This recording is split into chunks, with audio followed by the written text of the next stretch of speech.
प्यारे बच्चों, आज हम पढ़ेंगे प्राविधिक कला यानी टेक्निकल ड्राइंग, जिसमें हमें ज्यामिति शब्द का शाब्दिक अर्थ क्या है, यानी ज्यामिति क्या है इसे जानना है। तो ज्यामिति में जया शब्द का अर्थ होता है पृथ्वी, मिति शब्द का अर्थ होता है मापन, अर्थात ज्यामिति का शाब्दिक अर्थ है पृथ्वी मापन। नेक्स्ट क्वेश्चन है कि ज्यामिति शब्द किस भाषा के शब्दों से बना है। तो ज्यामिति शब्द संस्कृत भाषा के दो शब्द जया और मिति से बना है।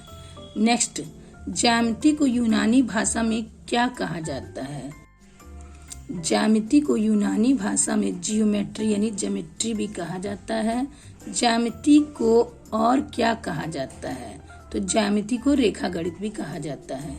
ज्यामिति को कितने वर्गों में विभाजित किया जाता है। तो ज्यामिति को दो वर्गों में विभाजित किया जाता है। एक है समतल ज्यामिति, दूसरा है ठोस ज्यामिति। याद रखिएगा, दो भागों में, यानी एक समतल ज्यामिति, दूसरा ठोस ज्यामिति। नेक्स्ट क्वेश्चन है समतल ज्यामिति में क्या अध्ययन किया जाता है। तो इसका आंसर होगा समतल, एक समतल में बनी आकृतियों का, जैसे रेखा, कोण, त्रिभुज, बहुभुज तथा वृत्त आदि, इसका अध्ययन किया जाता है। और ठोस ज्यामिति में क्या अध्ययन किया जाता है। तो नाम से ही पता है, ठोस आकृति जैसे घनाभ, घन, बेलन, शंकु, पिरामिड तथा गोले इत्यादि का अध्ययन किया जाता है। समतल ज्यामिति को कितने वर्गों में विभाजित किया गया है, यानी समतल ज्यामिति को कितने भागों में बांटा गया है। तो दो भागों में, पहला है प्रमेय और दूसरा है निर्मेय। ये याद रखिएगा, दो भागों में, प्रमेय और निर्मेय। नेक्स्ट क्वेश्चन है प्रमेय किसे कहा जाता है। तो प्रमेय द्वारा विभिन्न आकृतियों से संबंधित ज्यामितीय तथ्यों को तर्क द्वारा सिद्ध किया जाता है। किसके द्वारा? तर्क के द्वारा सिद्ध किया जाता है। तो ये प्रमेय है। और निर्मेय किसे कहा जाता है। तो निर्मेय के अंतर्गत दी गई मापों के अनुसार विभिन्न ज्यामितीय आकृतियों की रचना की जाती है। इसमें रचना की जाती है और उसमें सिद्ध किया जाता है, और इसमें रचना किया जाता है। अब आगे है बिंदु। बिंदु को क्या कहते हैं? पॉइंट। यहाँ देखिए, ये बिंदु बना है, छोटा छोटा पॉइंट। तो ऐसे तो आप पढ़े होंगे कि किसी पेंसिल या पेन के नोक से बनाई गई वह आकृति जिसकी लंबाई, चौड़ाई, मोटाई नहीं होती है, उसे बिंदु कहते हैं। तो यहाँ पे हम इस तरह भी कह सकते हैं, बिंदु की कोई लंबाई, चौड़ाई तथा ऊंचाई यानी मोटाई नहीं होती है। अब हम आगे पढ़ेंगे रेखा। रेखा मीन्स लाइन। देखिए, यहाँ हमने लाइन खींचा है। कुछ बिंदुओं को मिलाने पर रेखा बनती है, या कह सकते हैं दो बिंदुओं के बीच की दूरी को रेखा कहा जाता है। रेखा की केवल लंबाई होती है। क्या होती है? लंबाई। चौड़ाई अथवा मोटाई नहीं होती है। आपको पता होना चाहिए, खाली ये लंबाई में होता है। रेखाएं कितने प्रकार की होती हैं। तो रेखाएं दो प्रकार की होती हैं। आ जाएगा छोटा सा ऑब्जेक्टिव क्वेश्चन में, रेखा कितने प्रकार की होती हैं। तो आप लिखेंगे दो प्रकार की। तो पहला है सरल रेखा। देखिए, ये सरल रेखा जो सीधा एकदम गया है, ये सरल रेखा है। दूसरा है वक्र रेखा, जो टेढ़ा मेढ़ा गया है, ये वक्र रेखा है। नेक्स्ट क्वेश्चन है समांतर रेखाएं किसे कहते हैं। ऐसी दो रेखाएं जो एक दूसरे को किसी भी बिंदु पर नहीं काटती और बीच की दूरी सदैव समान रहती है। यानी जो एक दूसरे को कहीं काटता नहीं है, एकदम साधारण, एकदम बीच में सदैव समान रहता है, उसे समांतर रेखा कहते हैं। देखिए, ये हमारा समांतर रेखा है। असमांतर रेखाएं किसे कहते हैं।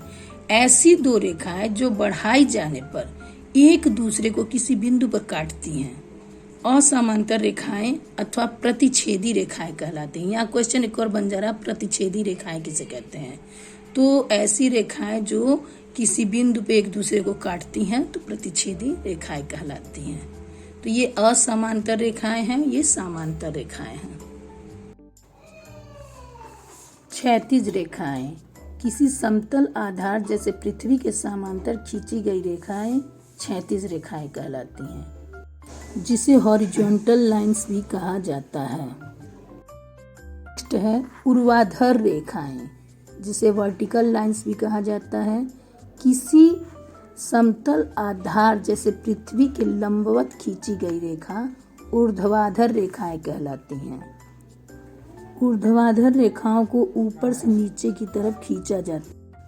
लंब रेखाएं परपेंडिकुलर्स लाइन, यदि दो रेखाएं एक दूसरे के साथ 90 अंश का कोण बनाती हैं तो दोनों रेखाएं एक दूसरे पे लंब कहलाती हैं। ये दोनों रेखाएं एक दूसरे पे लंब कहलाती हैं। नेक्स्ट है लंब समद्विभाजक, जिसे परपेंडिकुलर बिसेक्टर भी कहते हैं। ऐसी रेखाएं जो दी हुई रेखा पर लंब है तथा उसे दो बराबर भागों में विभाजित करती हैं तो दी हुई रेखा का लंब समद्विभाजक कहलाती है। देखिए इस चित्र में ये रेखा को दो भागों में विभाजित कर रहा है, इसलिए ये लंब समद्विभाजक कहलाती है। नेक्स्ट क्वेश्चन है कि लंब रेखाएं एक दूसरे पे कितने अंश का कोण बनाती हैं। लंब रेखाएं एक दूसरे पे कितने अंश का कोण बनाती हैं, तो इसका आंसर होगा 90 अंश का कोण बनाती हैं। नेक्स्ट क्वेश्चन है क्षैतिज रेखाएं यानी हॉरिजॉन्टल लाइन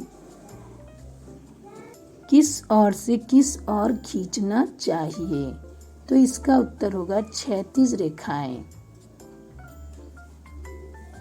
बाईं ओर से दाईं ओर खींचना चाहिए।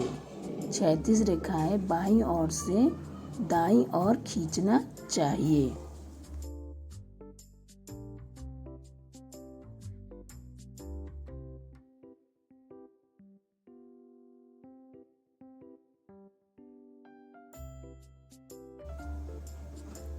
नेक्स्ट क्वेश्चन है ऊर्ध्वाधर रेखाएं किस ओर से किस ओर खींचना चाहिए, तो इसका आंसर होगा ऊर्ध्वाधर रेखाएं वर्टिकल लाइन ऊपर से नीचे की ओर खींचना चाहिए। ऊपर से नीचे की ओर खींचना चाहिए।